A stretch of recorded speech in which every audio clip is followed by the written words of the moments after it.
Are you eating for health or are you eating for weight loss? Did you know that you can be eating healthy and still not lose any weight? And I'm going to explain the difference, okay? Because there is, and that's what I teach actually. I teach how to eat for weight loss. Once you lose your weight, then I teach how to eat for health or healthy eating, because they are very different. And people don't know that, because the first one I'm going to talk about is healthy foods you can overeat. So people just think they've got to eat healthy and do a bit of exercise and it works, but it doesn't always work like that. So really, healthy foods you can overeat. The portion sizes can be too much. You can eat too healthy, if that makes sense. And you need to, it could be healthy, but there's foods that are healthy, but they are actually high in carbohydrates as well. But really, the second one is you really need some sort of deficit to be able to lose weight, because we need to get you into ketosis and we need to lower the carbohydrates or the calories, depending on which way you go. I usually help people with just carbohydrates, but you need to lower the carbohydrates so you can start tapping into your fat tank. Because if you don't, and you eat carbohydrates all the time, not all carbs are bad, mind you. There's a lot of carbs that are healthy as well too. So that's the difference where people, I guess, fall into the trap, is I think, oh yeah, I'll just eat healthy and it'll all come together and I'll lose my weight. But no, you need some sort of deficit, a carbohydrate deficit or a calorie deficit. And yeah, you need to be able to sort of tap into that fat tank.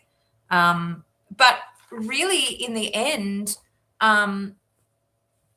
eating for weight loss, it's more protein fueled. So we eat more protein. That helps us build up muscle in our body. That helps us lose weight.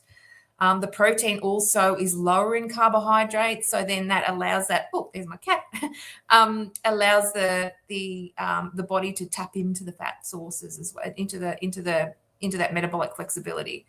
So yeah, so you want to be sort of eating your main meals, but then eating lots of protein, because that also makes you feel fuller for longer as well, builds up the muscle.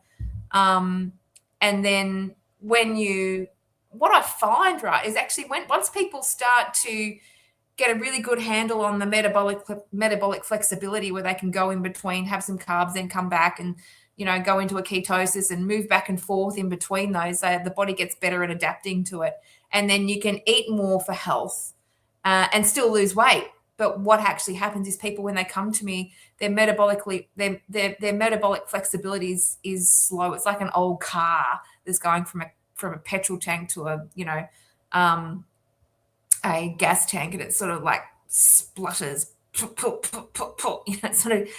takes a little while to go in between the two systems, and that's why. And that's what that's when people come to see me, because their metabolic flexibility isn't all that great. But by the time I finish with them, their metabolic flexibility is awesome, and then they can eat for health and still lose weight. But they need to bring the carbohydrates. There's a kind of a fine balance there. But that's what we want. We want to eat for weight loss, which is lots of fruit, salads, vegetables, stir fries, healthy eating, but having that calorie deficit or carbohydrate deficit.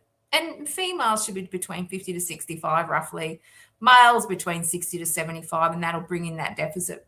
That'll help bring in that deficit, so you can start to eat for that weight and tap into the weight loss. So yeah, but anyway, great catching up with you. Hope you have a great week. We'll see you next week.